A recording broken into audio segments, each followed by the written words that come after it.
Assalamualaikum dan salam Sarawakku sayang. Buletin khas edisi malam 22 April 2021 bersama saya Lia Amira Anarigos. Berita utama, sebanyak 10,050 kotak sumbang seh raya gawai yang telah dan akan diagihkan kepada Barisan Hadapan sebagai menghargai pengorbanan dan komitmen mereka dalam menjaga keamanan negeri semasa sambutan Hari Raya Aidilfitri dan Gawai Dayak kelak. Menteri Kebajikan Kesejahteraan Komuniti Wanita, Keluarga dan Pembangunan Kanak-kanak Datuk Seri Fatimah Abdullah berkata, sebanyak 15 agensi akan menerima sumbangan tersebut, termasuk mereka yang berhubung rapat dengan Jawatankuasa Pengurusan Bencana Negeri Sarawak JPBNS serta perawat pesakit COVID-19. Dan kita akan mengagihkannya kepada 15 agensi kesemuanya. Yang baru yang dimasukkan di dalam senarai ialah agensi iaitu yang ada kaitan dengan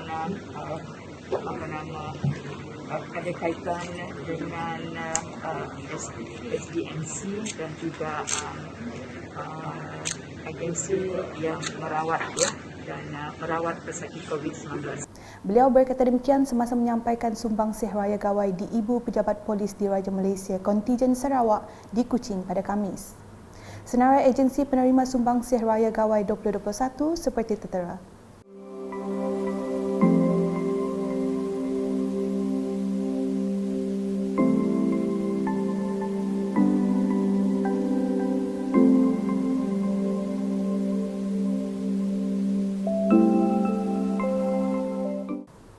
Dalam pada itu, sebanyak 11 pembekal terdiri daripada Pertubuhan Bukan Kerajaan, Wanita dan Pertubuhan Keusahawanan telah dipilih berdasarkan pemilihan oleh agensi-agensi penerima melalui mesyuarat penyelarasan sumbang seh gawai raya 2021. Pembekal-pembekal tersebut adalah seperti berikut.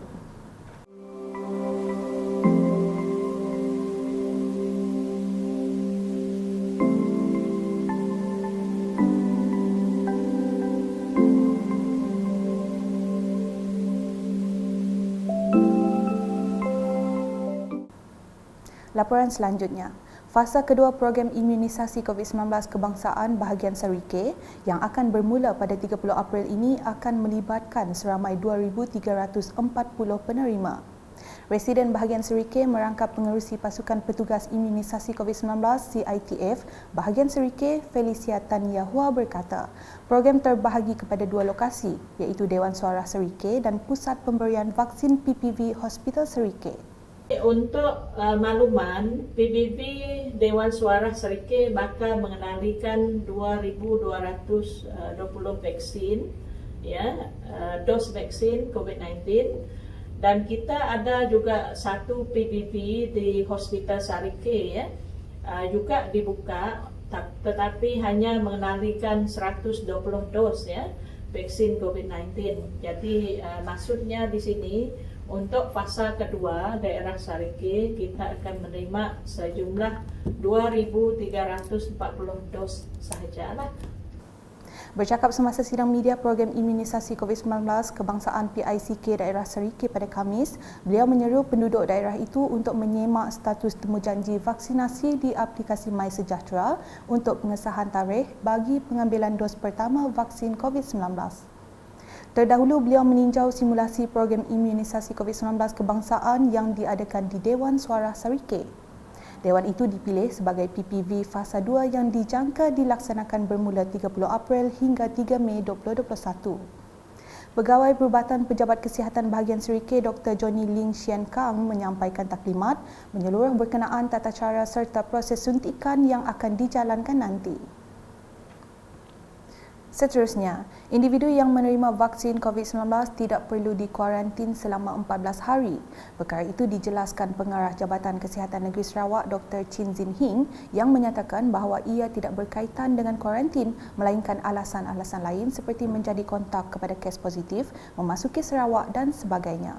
Dr. Chin berkata demikian dalam satu kenyataan media pada Khamis bagi menjawab pertanyaan orang ramai berikutan laporan berita oleh TVS yang bertajuk Pekerja tidak perlu dikuarantin 14 hari setelah divaksinasi bertarikh 20 April 2021.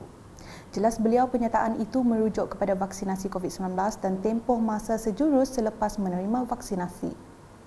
Laporan berikutnya, Dalam usaha meningkatkan pendaftaran pengambilan vaksin COVID-19 melalui aplikasi MySejahtera, pendaftaran di pejabat daerah dan klinik kesihatan, Majlis Daerah Subis tampil dengan inisiatif menghasilkan poster dan risalah sendiri. Promosi vaksin COVID-19 juga turut dilaksanakan di kampung dan rumah panjang yang telah dikenal pasti di daerah Subis. Setakat ini, sebanyak 60% daripada 10,586 pintu rumah panjang dan kampung di daerah Subis telah diedarkan risalah dan poster vaksin COVID-19. Ia bagaimanapun tidak termasuk kampung dan rumah panjang yang berisiko jangkitan COVID-19 atau dikenakan sekatan pergerakan kerana mahu memastikan keselamatan pegawai dan mematuhi prosedur operasi standard SOP yang telah ditetapkan. Berikut pula, seramai 34 ketua isi rumah KIR Rumah Manggi Igom menerima bantuan makanan daripada Ahli Dewan Undangan Negeri Adun Batu Danau yang juga pengerusi Saberkas Cawangan Batu Danau Paulus Palu Gumbang pada Rabu. Turut menyampaikan bantuan makanan ialah Jawatan Kuasa Pengurusan Bencana Bahagian Limbang yang diwakili Timbalan Residen Bahagian Limbang Sebi Abang. Ia merupakan sumbangan kali kedua diserahkan kepada penduduk di Rumah Manggi Igom Kampung Menuang Baru yang dikenakan Perintah Kawalan Pergerakan diperketatkan PKPD bermula sejak 8 April lepas. Sepanjang tempoh itu, penduduk tidak dibenarkan untuk keluar dan masuk dari kediaman mereka bagi mengelak penularan wabak COVID-19. Manakala di Miri, peniaga di Pasar Besar Krokop dipindahkan ke lokasi sementara bagi membolehkan kerja-kerja menaik taraf pasar itu dilaksanakan. Datuk Bandaraya Miri Adam Yi Siu Sang yang melakukan tinjauan di Pasar Besar Krokop pada Rabu berkata, perpindahan sementara itu bagi membolehkan peniaga terus menjalankan perniagaan agar pendapatan mereka tidak terjejas.